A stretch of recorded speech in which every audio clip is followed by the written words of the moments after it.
Earth's first delegation to the Galactic Council arrived on June 12, 2157.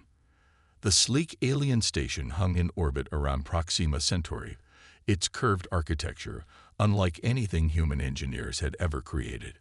Ambassador Daniel Lewis stood at the viewport of the ESS Horizon, adjusting his formal uniform one last time.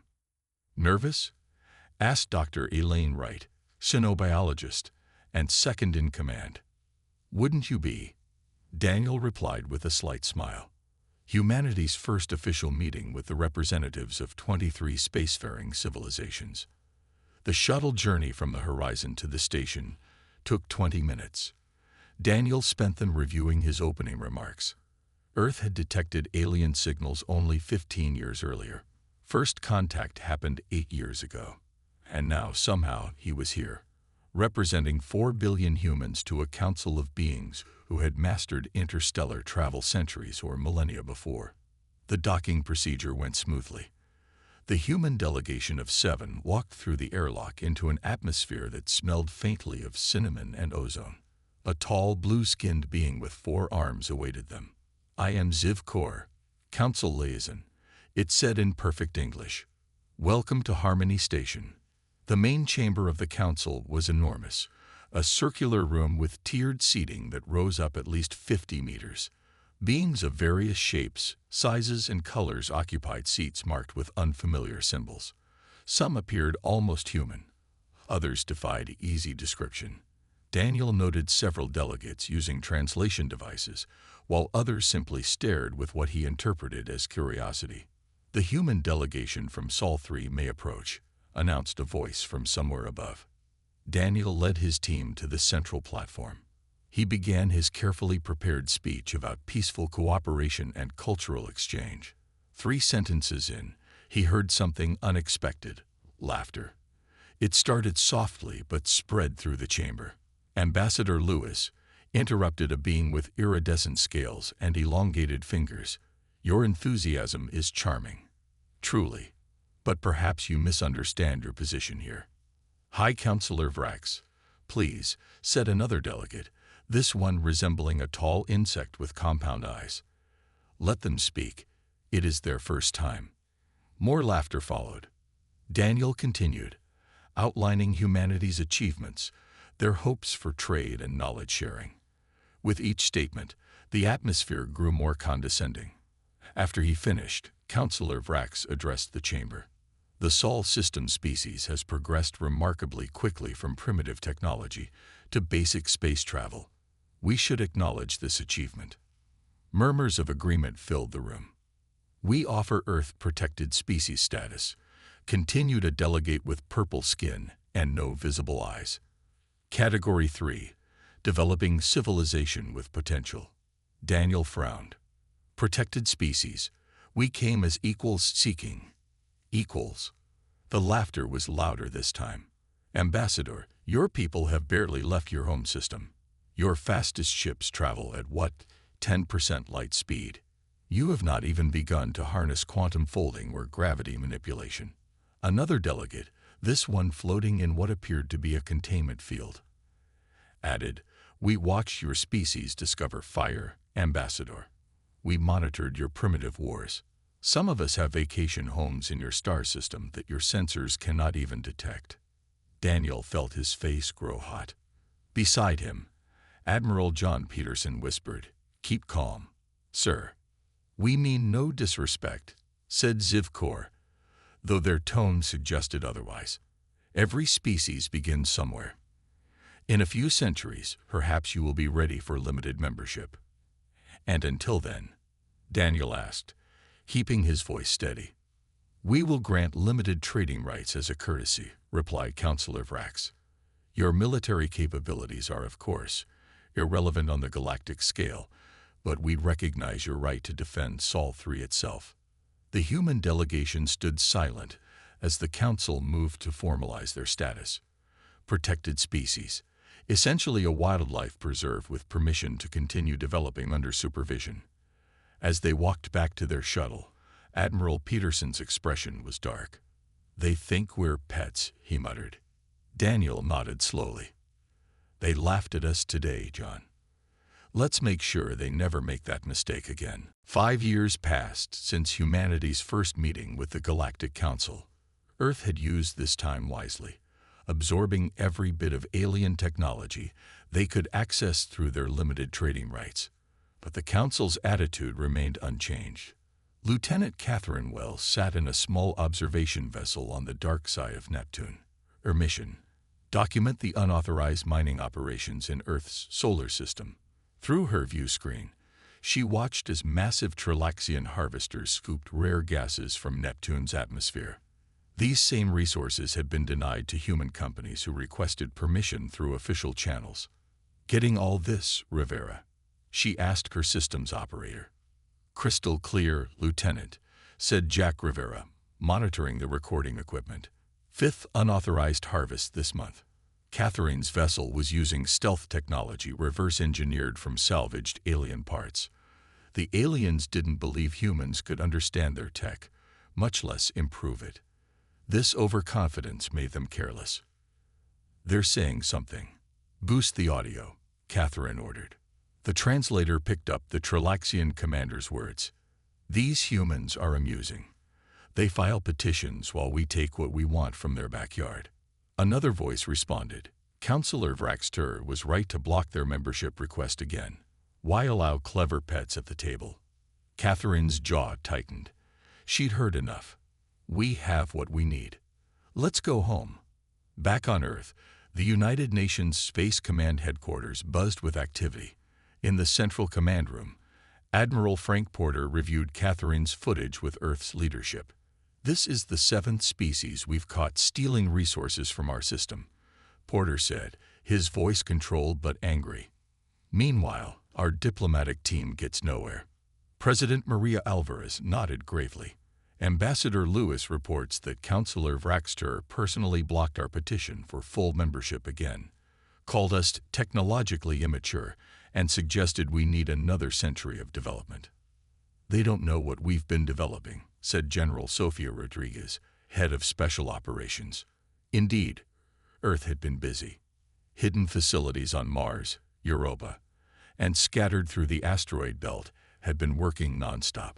Humanity had taken the scraps of alien technology available through trade and studied them intensely. But unlike what the Council expected, humans didn't simply copy, they innovated.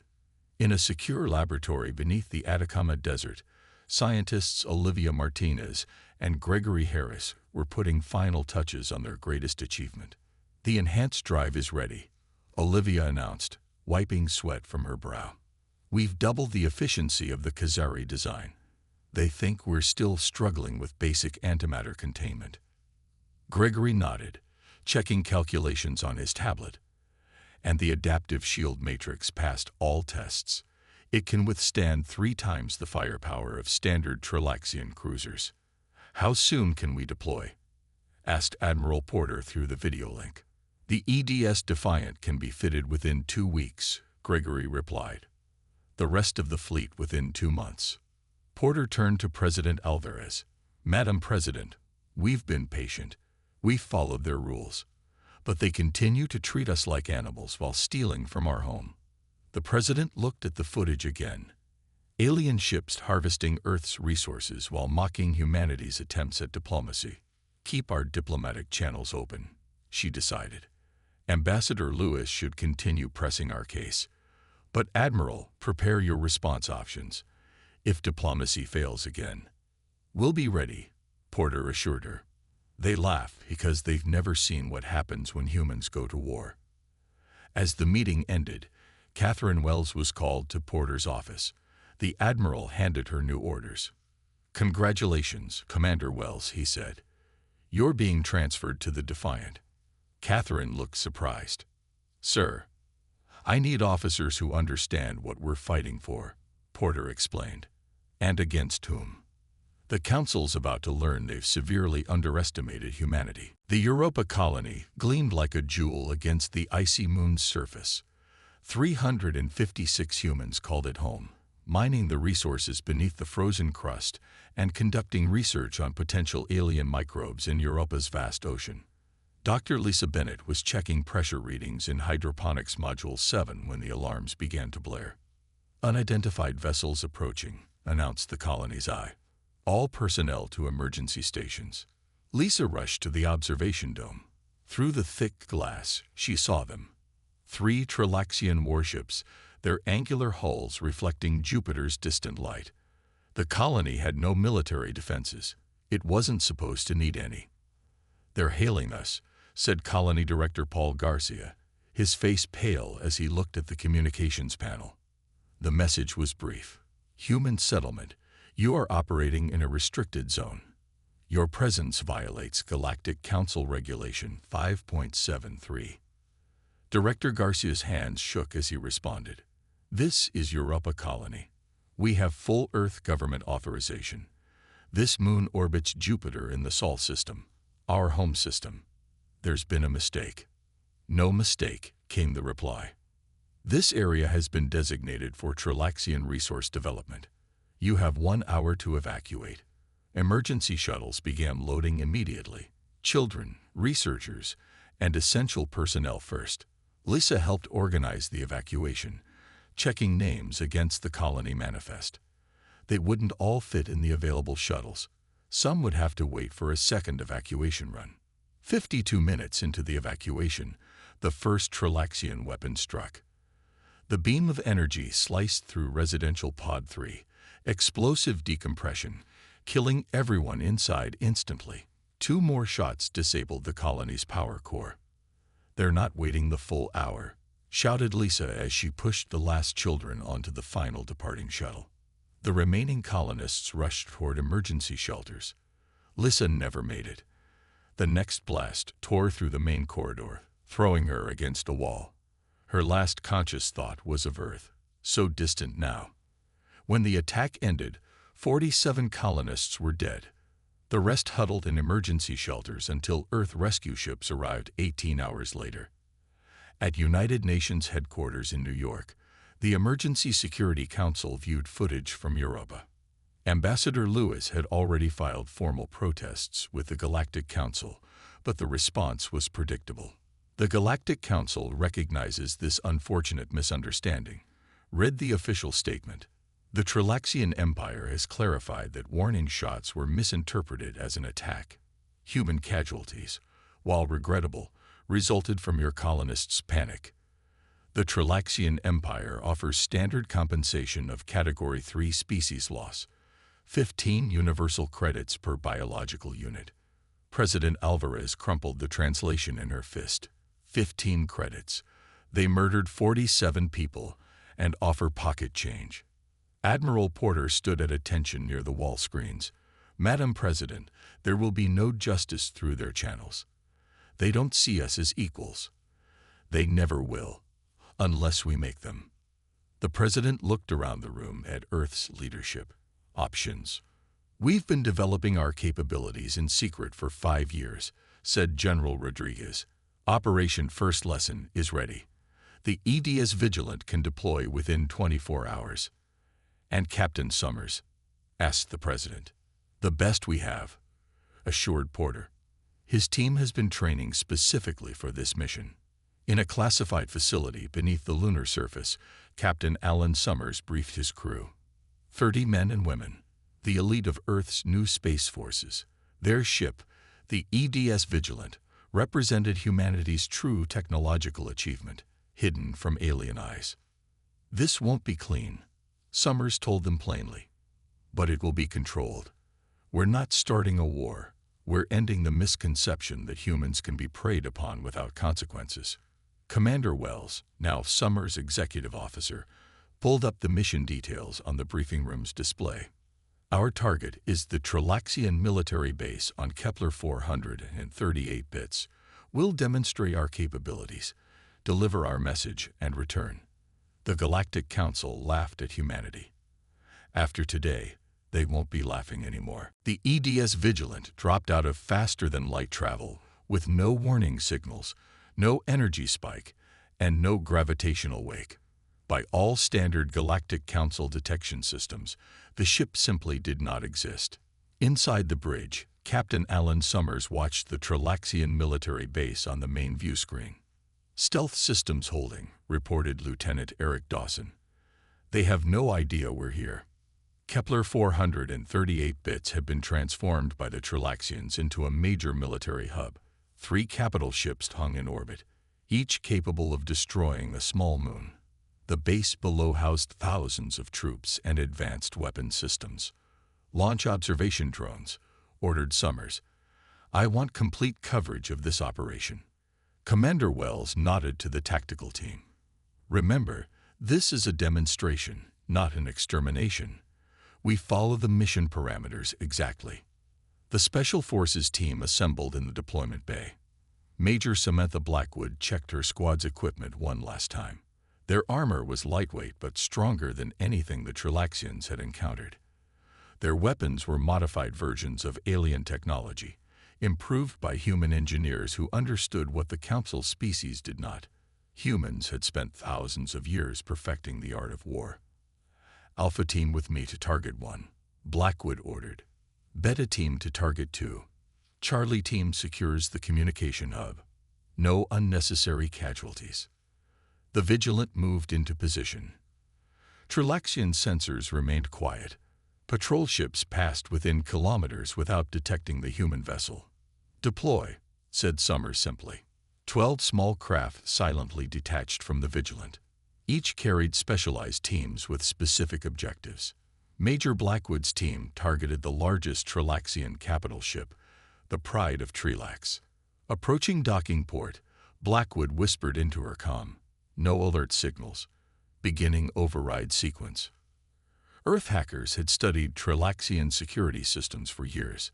The aliens believed their technology was thousands of years beyond human comprehension. It had taken human experts just 8 months to crack their basic protocols. The docking bay doors opened. The Trilaxian crew, seeing nothing on their sensors, continued their routine duties. Major Blackwood's team slipped inside in their advanced stealth suits. "We're in." Proceeding to the engine core. Similar reports came from the other teams. Beta team had boarded the second capital ship. Charlie team had infiltrated the communications hub on the planet's surface, all without firing a single shot. In the Trilaxian command center, Security Chief Vaxdor was enjoying a quiet shift when the first anomalies appeared.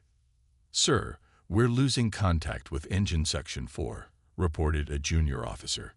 "Run diagnostics," ordered Vaxdor casually. Before the diagnostics could complete, the main lights went out. Emergency systems activated, bathing the command center in dim red light. "What's happening?" demanded Vaxdor. "Sir, we're getting reports from all 3 capital ships. Systems shutting down. Weapons offline. Engines disabled." Vaxdor stared in disbelief at his screens. "How? There are no enemy ships in the system." At that moment, every communication screen in the base activated simultaneously. Captain Alan Summers' face appeared before the confused Trilaxians. "This is Captain Alan Summers of Earth's defense ship Vigilant. We have disabled your 3 capital ships and secured your communications hub. We could have destroyed them all, but chose not to. Unlike your forces at Europa, we do not target civilians." Vaxdor frantically tried to activate defense systems. Nothing responded. On the surface, Major Blackwood's team demonstrated human combat effectiveness. When Trilaxian security forces attempted to retake the communications hub, they were met with precision that shocked them.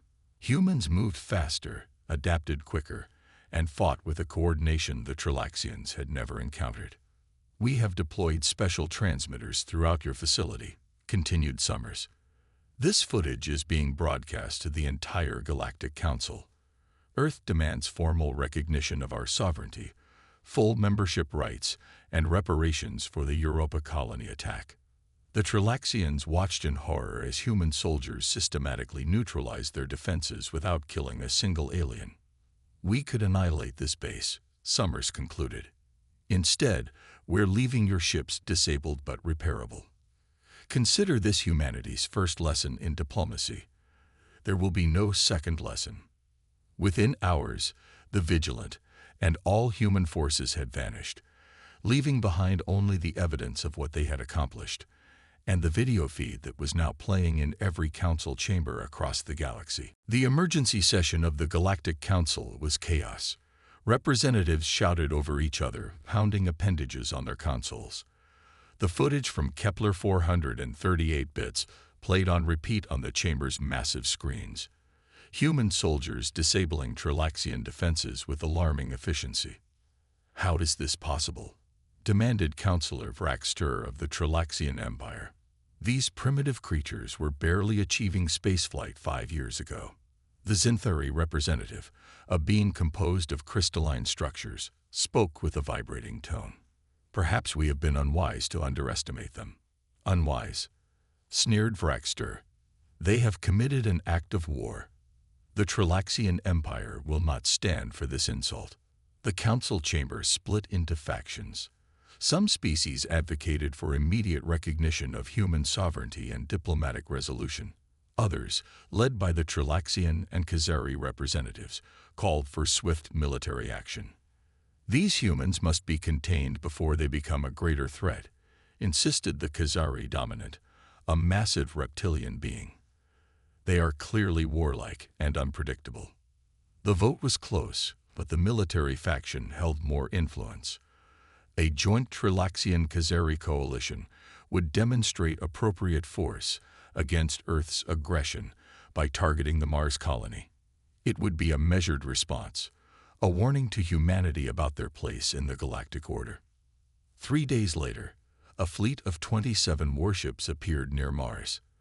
The Red Planet had been humanity's first colony beyond Earth, home to over 2 million people in massive domed cities. The coalition message was simple: surrender Mars colony and dismantle all military vessels, or face immediate consequences.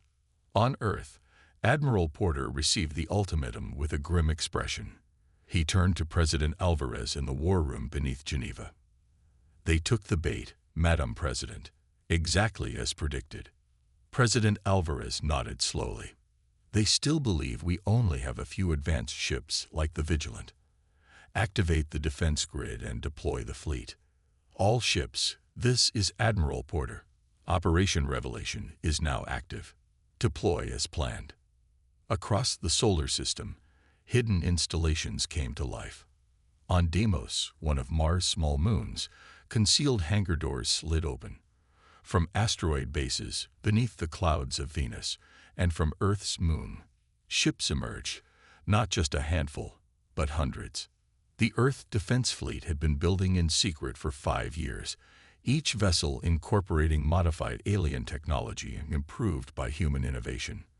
While the Council believed humans were struggling to understand basic concepts, Earth engineers had already moved beyond them. Commander Wells, now captain of the EDS Defender, led the first wave. Her ship accelerated toward Mars at speeds the Coalition forces thought impossible for human vessels. "Coalition fleet in range," reported her tactical officer. "They're altering formation to engage." "Open a channel," ordered Wells. "Let's give them one chance." The Coalition commander, a Trilaxian admiral, appeared on screen. His expression showed shock at seeing the human fleet this size. "This is Captain Catherine Wells of the Earth Defense Forces. Withdraw your ships immediately. Mars is under Earth's protection." The Trilaxian recovered his composure. "Your primitive vessels are no match for our combined fleet. Stand down and accept Council authority." Wells closed the channel. "They never learn. All ships, defensive formation Delta. Engage adaptive shields." The Coalition fired first, energy weapons lancing across space toward the human fleet. The shots hit their targets, but the human shields held. The Coalition commanders watched in disbelief as their first salvo, powerful enough to shatter small moons, was absorbed. Then humanity answered. Earth ships moved with unexpected speed and coordination. Their weapons were precisely calibrated to disable rather than destroy. Within minutes, 7 Coalition vessels drifted powerless. Others found their weapon systems suddenly non-functional. "How are they doing this?" demanded the Khazari commander as his flagship systems failed one by one. On Deimos, Additional human defenses activated. Gravitational disruptors pulled coalition ships off course. Advanced electronic warfare systems confused targeting computers. The Battle of Deimos lasted just 42 minutes. 19 coalition ships disabled, 8 retreating in disarray. Not a single Earth vessel lost. "Pursuit, Captain?" asked Wells' executive officer as the remaining coalition ships fled. "Negative," Wells replied. "They've learned today's lesson. Admiral Porter will decide what comes next." The Galactic Council chamber had never been so quiet. Where once laughter and dismissive comments had greeted the human delegation, now silence filled the vast space. Ambassador Nicole Warren stood at the center, replacing Daniel Lewis, who had stepped aside for this crucial meeting. Behind her stood Captain Summers and Commander Wells, both in formal Earth Defense Force uniforms. "The emergency session will now begin," announced the Council President, a Zinthari whose crystalline body reflected the chamber's lights. "We address the situation between Earth and the Trilaxian-Khazari coalition." Nicole stepped forward. Unlike Lewis' first appearance 5 years earlier, no one interrupted her. "Distinguished representatives," she began, her voice calm but firm. "Earth did not seek this conflict. For 5 years, we attempted diplomatic solutions while Council species violated our sovereignty and harvested resources from our system without permission." She activated a holographic display showing footage from Lieutenant Wells' original Neptune observations. These recordings document 17 separate violations by 9 Council species. When our diplomatic protests were ignored, we demonstrated our capabilities at Kepler 438 bits, without taking a single life. The Trilaxian Councillor Vraxter could not remain silent. "Your unprovoked attack was in response to this." Nicole cut in, changing the display to show the Europa colony attack. The footage was difficult to watch. Children rushing to evacuation shuttles, researchers dying as their modules decompressed. 47 human lives, offered compensation. 15 universal credits per biological unit. Many council representatives shifted uncomfortably. "Even after this provocation," Nicole continued, "we showed restraint. The Battle of Deimos could have ended with the destruction of the entire coalition fleet. Instead, we disabled their vessels and allowed retreat." The Khazari dominant hissed softly. "Your technology cannot possibly." Captain Summers stepped forward. "Council representatives, human science has not simply copied your technology. We've improved it. Your assumption that we would need centuries to understand concepts like quantum folding or gravitational manipulation was incorrect." He displayed technical schematics that made several scientific advisors in the chamber gasp. "Impossible," whispered one. "They've developed adaptive shield matrices beyond our current capabilities." Nicole reclaimed the floor. "We are not here to threaten. We are here to establish a new relationship based on mutual respect. Earth demands 3 things: full recognition of human sovereignty throughout the Sol system, reparations for the Europa attack, and immediate full membership in the Galactic Council." The chamber erupted in discussion. Several species that had remained neutral formed a quick coalition of their own, one advocating for peace. The Eldarian representative, a being of blue-green coloration, rose to speak. "The Eldarian Confederacy supports Earth's petition. We have observed human adaptability with interest. Rather than fear it, we should welcome their perspective." More species joined this position. The Zinthari, the Mavorians, and even the Juxet hegemony, normally allied with the Trilaxians, supported human membership. Councillor Vraxter found himself increasingly isolated. The Trilaxian Empire's reputation had suffered from the Europa attack footage. When the vote came, only 3 species opposed Earth's admission. "The motion carries," announced the Council President. "Earth is granted full membership, with all rights and responsibilities thereof. The Trilaxian Empire will provide reparations as determined by the Justice Committee." As the formal proceedings continued, an aide approached Vraxter with a communication. The councillor's expression darkened as he read. "Is something wrong, Councillor?" Nicole asked. noticing his reaction. My government has just received detailed schematics of our primary defense installation on Trelax Prime, Vraxter said quietly, with a message stating that humanity could have targeted our homeworld instead of a military base. Nicole nodded. We had that capability, yes. But that's not how humanity wages war. We fight when necessary, but prefer peace when possible. Commander Wells added, we study your history, Counselor. We know the Trelaxian Empire respects strength. Now you've seen ours.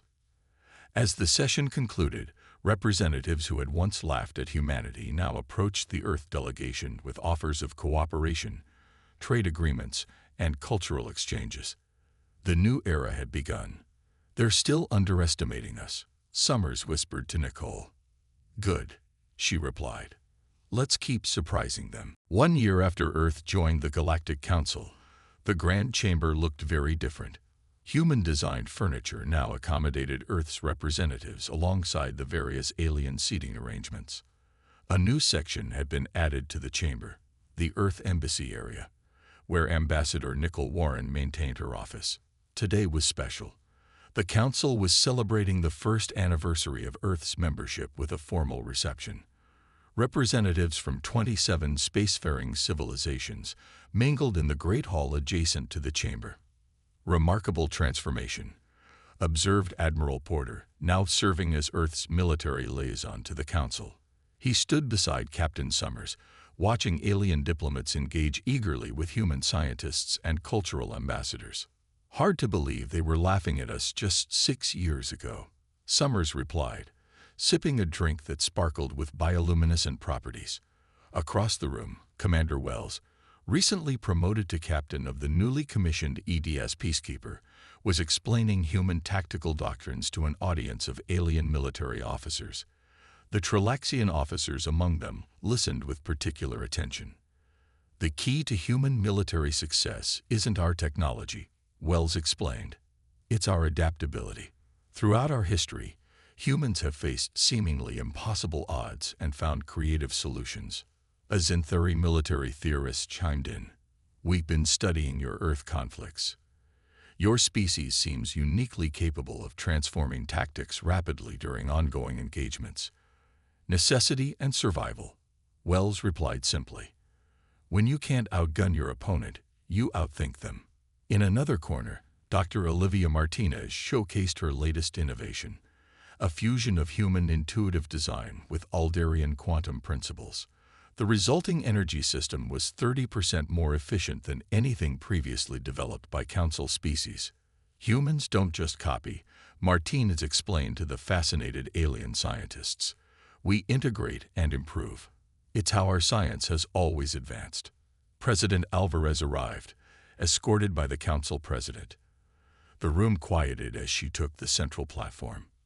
1 year ago, many in this chamber doubted humanity's place among the stars, she began. Some feared us. Others dismissed us. What a difference a year makes. Genuine laughter, not mocking but appreciative, rippled through the gathering. Earth has signed 23 cooperative agreements with Council species. Human engineers now work alongside Zinthuri builders on the new Deep Space Research Station. Human doctors have contributed to medical breakthroughs benefiting multiple species. She nodded toward Counselor Vraxter, who stood stiffly at the edge of the gathering. And yes, even the Trelaxian Empire and Earth have begun cultural exchanges. Their artists will visit Earth next month. The reformed Galactic Council had changed its protocols for dealing with newly discovered spacefaring civilizations.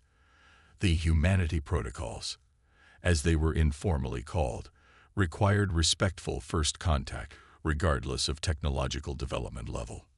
We didn't join the Council to dominate or control, President Alvarez continued. We came to contribute our unique perspective. Humans may not have the longest history among the stars, but we bring thousands of years of problem-solving experience. After the formal speeches, Ambassador Warren found herself speaking with the Alderian representative. You know what impresses us most about humans? The Alderian asked, its translucent skin shifting colors as it spoke. Not your weapons or your ships. It's how quickly you turned potential enemies into allies." Warren smiled. "War is easy. Peace is the true challenge." At the reception's end, Admiral Porter stood with Captain Summers and Captain Wells on an observation deck overlooking the vast station. Beyond the viewports, Earth ships moved alongside alien vessels in perfect formation, a joint training exercise that would have been unimaginable 6 years earlier. "They thought they knew what humanity was," Porter said quietly. "They saw our technology and measured us by it alone." "Their mistake," added Summers. Wells nodded, watching a human shuttle pilot execute a perfect docking maneuver with an alien station. "They laughed at humanity until we showed them war. But we impressed them when we showed them peace." As the three officers watched, a new ship emerged from the nearby jump point, the EDS Unity, Earth's newest diplomatic vessel. Its design incorporated contributions from 7 different council species, symbolizing the new era of cooperation.